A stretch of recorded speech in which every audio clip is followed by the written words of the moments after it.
Good afternoon, everyone, and welcome again to Great Convos, where we always say, whether you agree or disagree, you can always find great convos. I am Roger, and that gentleman over there.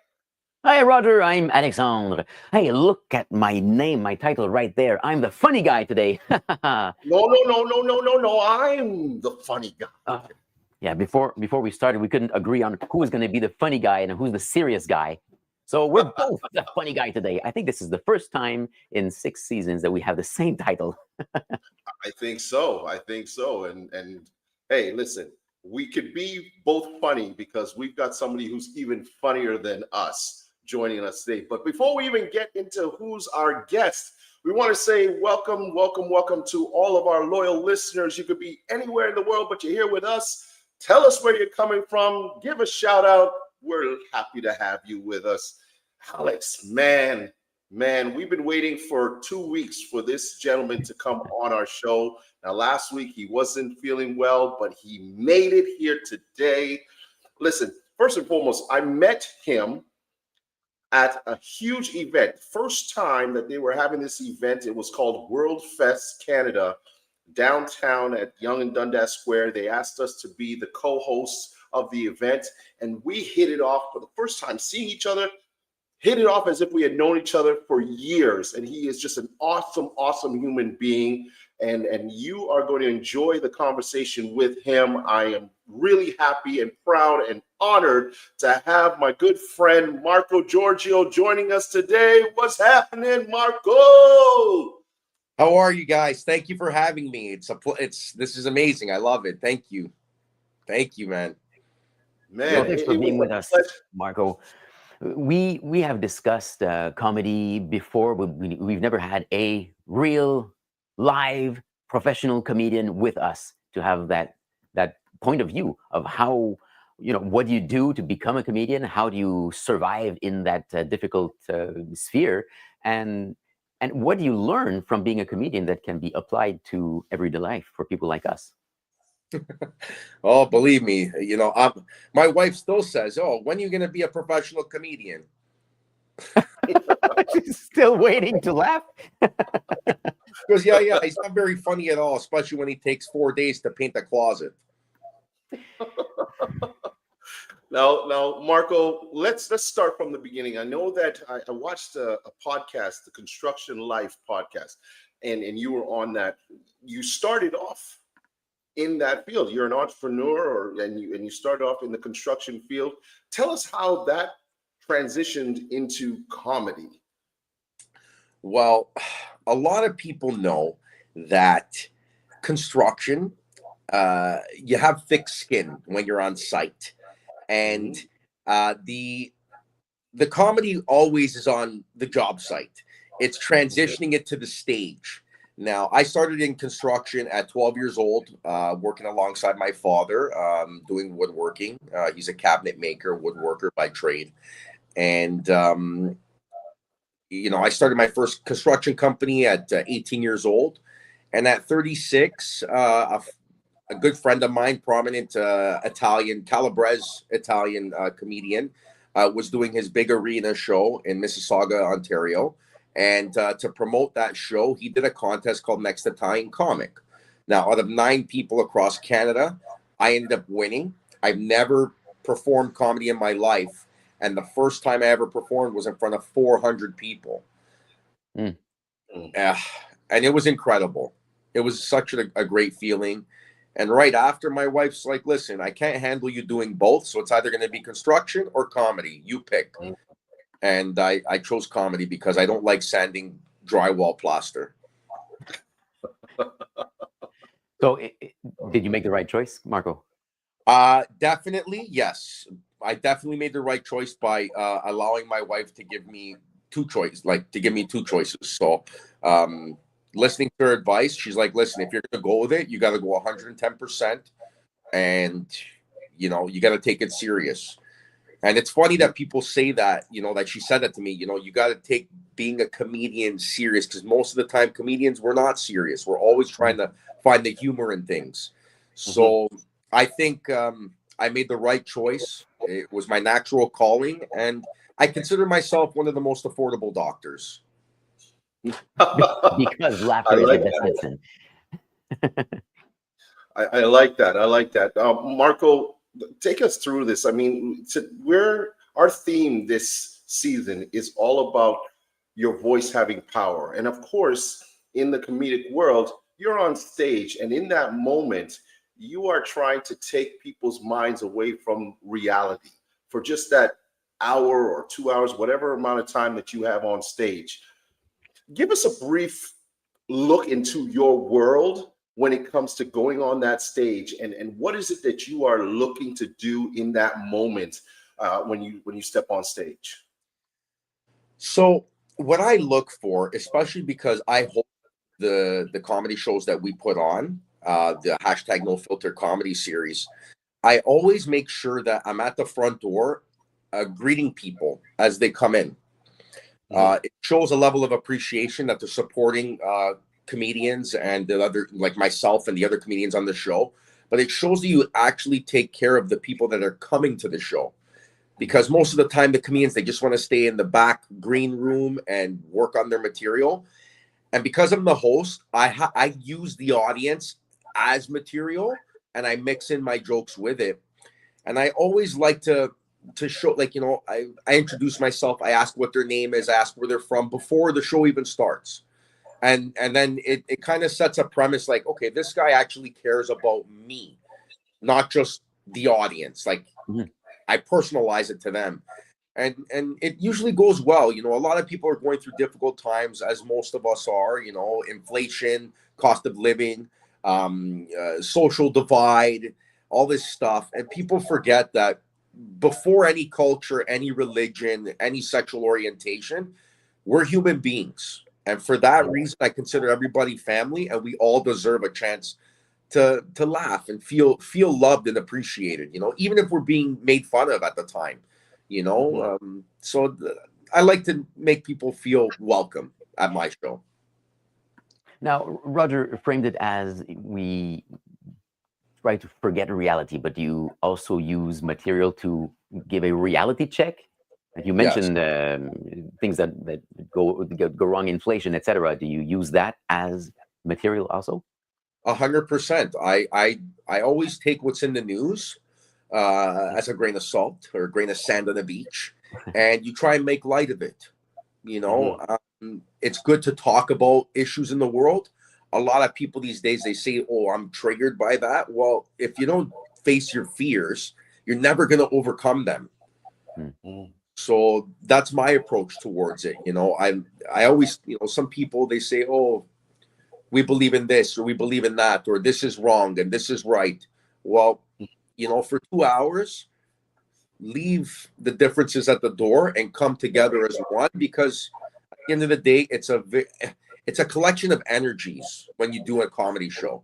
And sometimes people come to a comedy show, and I've seen it where they come there, but they have an edge and they're already upset about something, and they come there, "Oh, I need to laugh," but they don't leave that energy at the door. You know what I'm saying? And I've seen it go, not at my show, but I've seen it go very bad in other shows. So, Marco, can you give an example of how you make light of something serious? Oh yeah, definitely. Well, for example, I brought up the fact that the government was looking to donate beluga whales to a Chinese theme park, for example. Okay. I have many Chinese friends. We all know they love seafood. Okay. I think you guys know where I'm going with this. Yeah. Like, do you think the beluga whales are going to be in the aquarium or inside the burgers at the theme park? And when I said that joke, and the crowd loved it, and I had a bunch of my Chinese fans in the crowd. They're like, "Marco, that's amazing," But it also comes back to the fact of, why are we having, for example, this marine land, allow these animals to be in captivity, where if we don't rescue them or give them to other countries that have the adequate means to house them, why are we even keeping them in captivity? How many whales have died? You know, like before, like these are animals. These are God's creatures, you know? So I like to make light of stuff like that, but I don't sit there and say, you know, bad things about cultures, you know, for liking seafood. I'm Italian. We eat seafood all the time, you know? It's, and certain people, they don't get that, but you know, that joke went over really well when it was on stage. I promise. Yeah. Well, I got a usually question people for laugh you. when they agree on something. Now, Yeah. Roger, can you reduce the volume of the outcoming volume? So we'll Okay. reduce the echo No we've problem. got. All right, go ahead, Roger. No problem. All right. I got a question for you, Marco. Now, you just talked about sometimes there is a bit of, well, there could be individuals that come there and they're in that bad energy. We've seen comedians over time, great comedians, the Eddie Murphys of the world. I look at someone called Ari Spears currently, and there are many others that you probably know better than I do, who when they go to their shows and they have somebody, either a heckler or someone who has come there with that bad energy, and sometimes those are the people that are sitting in the front row. And we know when you're in the front row of a comedy show, there is a chance that you might get picked on.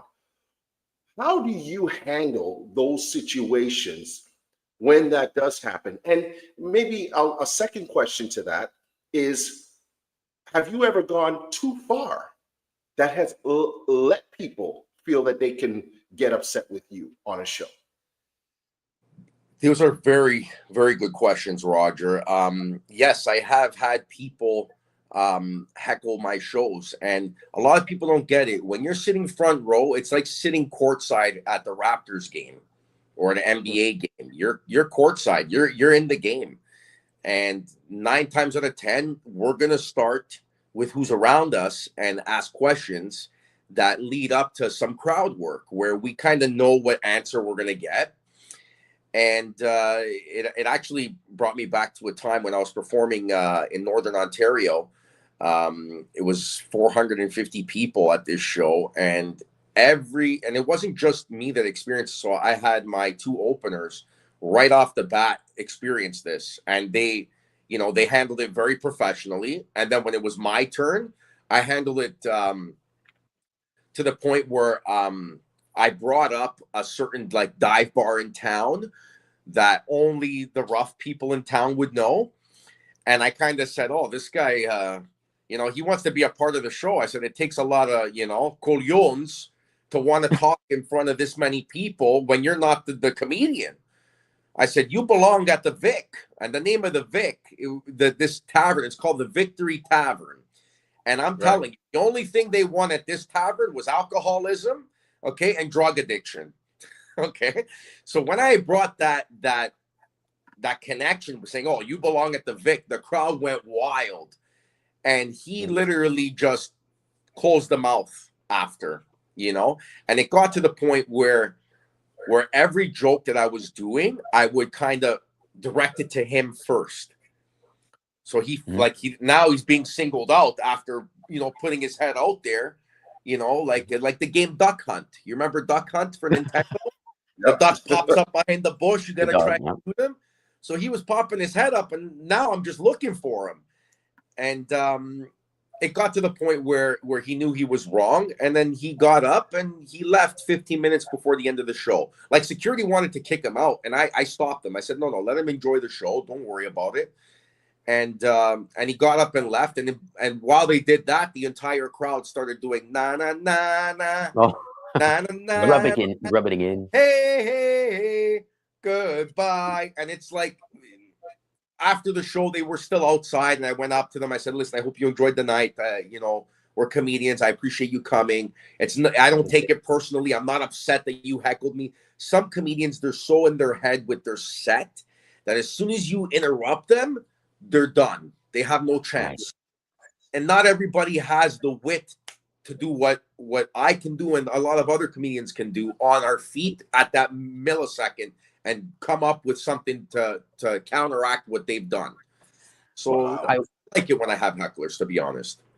I would bet, Marco, that it took you a while to develop that reflex.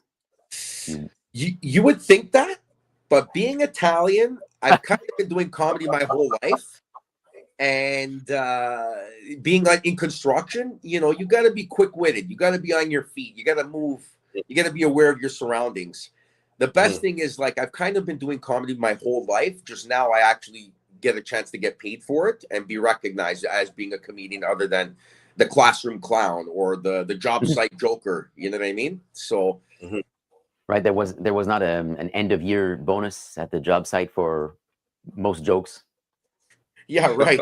When I started working it, okay, so I was 15 years old, and I started working with a friend of mine, this Polish guy, and we would do tile work.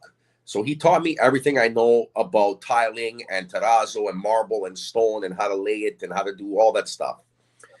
And I remember one time he let me do a job, and I kind of messed it up, but he didn't tell me I messed it up. So he let me continue, and then he came while I was cleaning the floor on my hands and knees, and he took a broomstick and he broke it over my calf while I was on my hands and knees. And he comes up and he goes, "You have to fix the floor, you have to buy the new material, and you owe me a broomstick."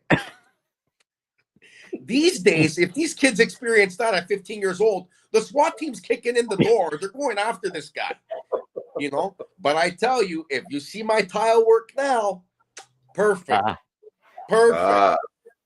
Right. So I think a level of abuse at the job site is okay. So a certain level, yeah, we might have to put that into law. Marco, we have some questions from our viewers. Here's one question from Anthony. Hi, Anthony. Thanks for being with us. He says, on my bucket list is to do an open mic comedy set.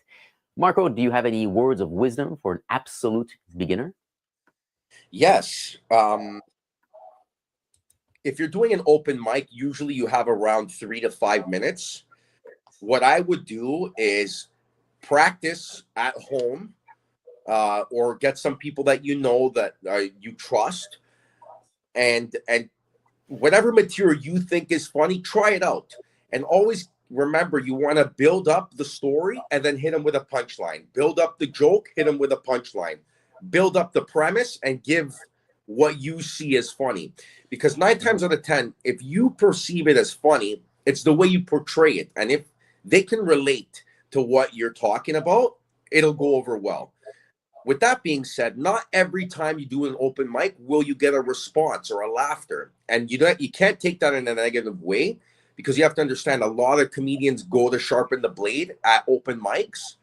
So my advice is be yourself, have fun, and don't give up after the first time if it doesn't go well. And even if it goes well, still don't give up. Like, just, you know, it's like practice makes perfect. So you just got to keep practicing. You got to keep throwing the darts at the dartboard, and hopefully you hit the bullseye. But I definitely don't say get discouraged if it doesn't go well. You got to, it's like Rocky Balboa. You got to keep rolling with the punches, you know? So I would definitely recommend it if you're thinking about trying it out.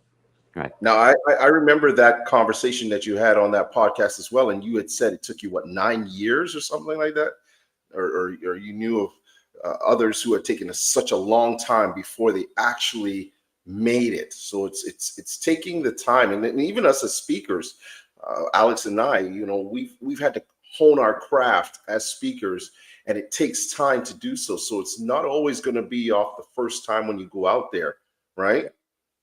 Yeah, whether it's comedy or not, if we try to just spread a message, sometimes it just doesn't come across. But we try again. We try to figure out, why did it not work? And that's where you say practice and sharpen the saw, as you say, is so important. And Michael has a similar comment here, that we speak of the importance of stage time. So Marco, did you do a lot of open mics to gain confidence to become a pro?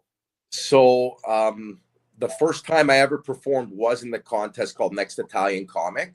And it was the first time I ever did comedy, and it was in front of 400 people. And I ended up doing like 23 minutes straight, and people were rolling in the aisles. I never did comedy before that, but literally my second performance was in front of 4,000 people. Really? And largest crowd I ever performed was 2 summers ago at Nathan Phillips Square, downtown Toronto City Hall, for the largest Indian festival. It was called the Flavors and Arts of India, where they celebrate the culture, the cuisine, and of course the folklore. You know, the costumes, the dancing. It was really fun. There was 12,000 people. And a lot of people are like, well, how are you going to do an Indian festival? Like, it's a different culture. I said, but funny is funny in all cultures. And Indians and Italians were raised the same. Our parents raised us with the slippers, you know? And it was such a great experience, because I feel more comfortable in front of a large crowd than in a smaller crowd, because smaller crowd, if they don't like your joke, there's 4 people and they're a group, most likely they're all not going to like your jokes. But those are actually the best rooms to practice in, because if you can make it work in a room that's very intimate and small, and it's very few opinions, then that shows if you can survive. Big crowds are much easier. Laughter is contagious. You say one joke and it'll just like a wave, like a tidal wave. So Right. I didn't do any open mics, but I really got comfortable real fast because of the situation I was put in to get into comedy. Right. Marco, we opened with saying that we might have lessons for us all through what you've learned as a comedian. Yes. You talked about heckling and how difficult it is. Sometimes you just want to make us laugh, even by showing us a mirror or showing us the ridiculousness of serious situations. Now, if we do this on a stage or not, and it doesn't land right, like, I just want to share my opinion, whether it be political or not, to neighbors, to friends, to family, and it doesn't land. Do you have any lessons for us to help us come across? Get over it. Yeah, exactly. Like, a lot of comedians that I've seen, even myself, when a joke doesn't land, it doesn't mean dwell on it. It's like anything in life. Keep rolling, keep going. The next joke, try and pick it up. Try and figure out a way to get them back if you lost them on a topic, because not everybody has the same political views, has the same religious views, has, you know, there's so many different opinions in a crowd. What I like to do for myself, if I have a joke that didn't land, then I kind of point out that it didn't land, and usually that makes the people laugh. Yeah. You know, As long as it's not every joke. Didn't go over well, and they're like, he realized it wasn't funny, but then they laugh at that part. So it's like, it works. It still works. You know, you just got to keep going. You just got to keep How many times can that line work in one evening? I've seen a lot of comedians use it a lot. For me, I you know, I don't really have that kind of an issue. I kind of, because I host my show, I interact with the crowd. I get to mix in my jokes. So I kind of already build a repertoire with them, and kind of like a friendship, you could say, as a host. But there's certain comedians where they keep trying and they keep trying, and it's so bad that it's good. You know? Like, sometimes bad comedy is really good comedy. You know? Yeah. It's magical. Like, it's such an amazing experience. Such an amazing experience. I remember Neil Dunsmore said the same thing. Neil Dunsmore is a good friend of ours. He's been on the show, and he's a professional speaker as well. But he said the same thing. He went and tried to land a joke at an event once, and he said, "You know, this is funny. You do realize that, right?" And that's what made people start laughing, and it kind of loosened up the room, and then he continued onward. So I completely understand where you're going with that. Listen, Marco, we only have a few seconds left, so I want to give you the time right now to share where people can see you next. What are your social media so they can follow you, and any last words before we wrap up? I appreciate that. My Instagram is, or all my social media is at RealValC. That's it. That's it right there. And that's for every social media platform. You can check me out. And usually, my wife and I, we produce our shows out of Yuck Yucks across Canada. And we're doing some great things coming up. Next year's schedule, we're going across Canada. I'm even going to be touching base in the United States, and my original city, New York City. And if I could say something very nice that would resonate with a lot of people and the listeners and the viewers, without unity, there's no point for humanity. If tomorrow an asteroid hits the Earth, we're all screwed. So we might as well make the most of it and enjoy everyone's presence while we're here. So I really appreciate the opportunity, guys. God bless you. Roger, Alex, you guys are family. And I really appreciate this. Thank you. Awesome. Well, it's been a pleasure and an honor. Thank you so much. Yeah, thank you, my friend, for taking the time to come and be a part of the show, man. Got love for you, man. I got love for you. Honestly, I do. Appreciate it. And as always, fellow listeners, this was Great Convos. We had a great convo with Marco today. Take the conversation, bring it to your family, your friends, your community, see how they deal with comedy and how they enjoy it as well. And like we always say here, whether you agree or disagree, you can always find great convos. Until next week. Oh, wait, before we go, Alex, I'm going to be in Germany next week. That's right. So I'm going to be in Germany. I'm going to be speaking at TEDx in Germany. I am extremely excited. So I'm going to be doing the show from Germany. I will be on, but I will be doing the show from Germany, and we'll talk more about it when I get there. In the city of Essen, which if I recall correctly, my German from years ago means to eat. There you go. Manja, manja. All right. I'll talk to you soon. Have a good one. God bless you guys.